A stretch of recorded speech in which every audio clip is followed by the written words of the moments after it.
Hi friends, in this video we will discuss about measurement of distance to stars. आता sun जो आहे, sun is the star which is close to the earth. आता as we know की आपल्या पृथ्वीच्या सर्वात जवळचा जो स्टार आहे तो आहे सूर्य. The next closest star is at distance 4.29 light years. आणि सन नंतर जो सर्वात जवळचा जो सन व्यतिरिक्त जो दुसरा स्टार आहे जो की अर्थच्या सर्वात क्लोजेस्ट आहे, त्याचा जर डिस्टन्स पाहिला आपण अर्थपासून तर ते आहे 4.29 light years. The parallax measured from the two most distance points on the earth for stars will be too small to be measure. आता जर आपण पृथ्वीवरच्या दोन डिस्टन्स पॉईंट घेऊन जर पॅरलेक्स मेथडनं जर मेजरमेंट केलं तर हे मेजरमेंट जे आहे तर हे अतिशय स्मॉल असेल. मीन्स मेजरली आपण अर्थवरचे दोन मोस्ट डिस्टन्स पॉईंट या ठिकाणी घेऊ शकत नाही, because they are too small to be measure. For this purpose we measure the parallax between two farthest point that is 2 astronomical unit apart along the orbit of the earth around the सन.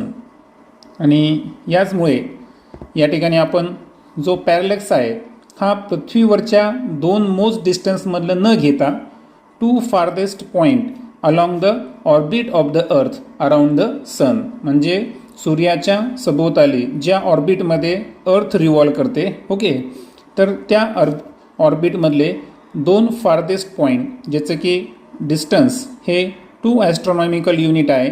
तर याच्या साहाय्यानं आपण डिस्टन्सवर means या ठिकाणी स्टारचं distance या ठिकाणी major करू शकतो.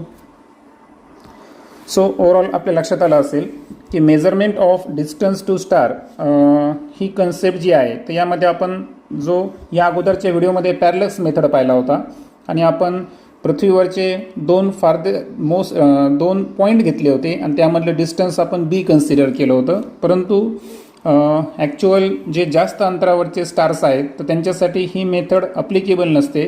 तर यासाठी ओव्हरऑल काय करायचं आहे की जे अर्थचं ऑर्बिट आहे, ओके, अराउंड द सन, तर यामधले दोन फार्देस्ट पॉईंट घ्यायचे आणि त्यामधला जर पॅरलेक्स घेऊन जर आपण मेजरमेंट केलं तर डेफिनेटली आपण त्या स्टारचं डिस्टन्स या ठिकाणी मेजर करू शकतो. अँड डेफिनेटली जे अर्थच्या ऑर्बिटमधलं दोन फार्देस्ट पॉईंटमधला जो डिस्टन्स आहे तर तो आहे 2 astronomical unit. Next is measurement of the size of a planet or a star.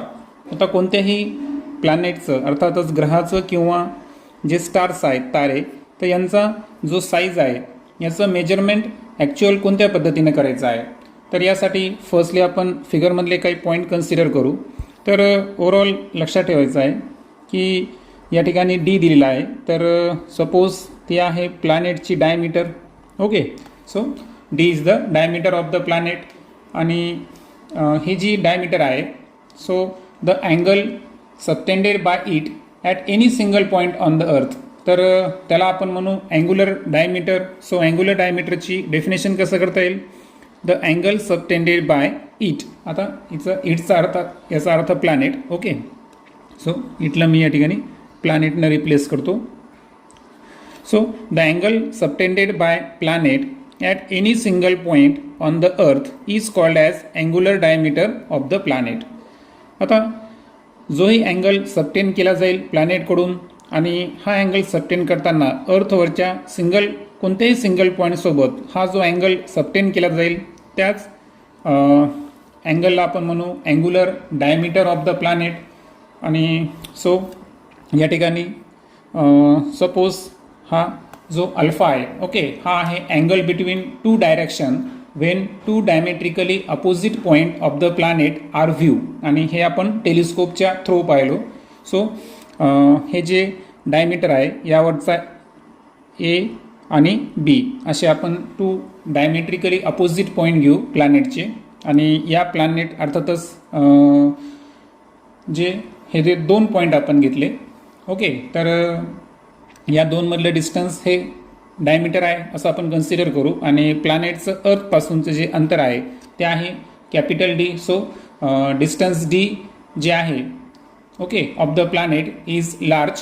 Okay, आणि ॲज वी नो की जे डिस्टन्स डी आहे प्लॅनेटचं हे लार्ज असल्यामुळं या ठिकाणी आपण डायमीटर जी आहे ती प्लॅनेटची कॅल्क्युलेट करू शकतो. And so alpha is equal to diameter upon distance of the planet. Okay, so overall या ठिकाणी जो अल्फाचा फॉर्म्युला निघेल तर तो असेल D upon capital D.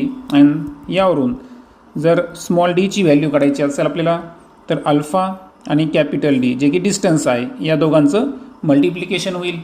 Okay, and so overall जर डिस्टन्स आणि अल्फा हे जर 2 माहीत असतील तर डेफिनेटली डायमीटर या ठिकाणी आपल्याला या फॉर्म्युल्याच्या साहाय्यानं कॅल्क्युलेट करता येईल. And so in this way we can measure the size of a planet or any star.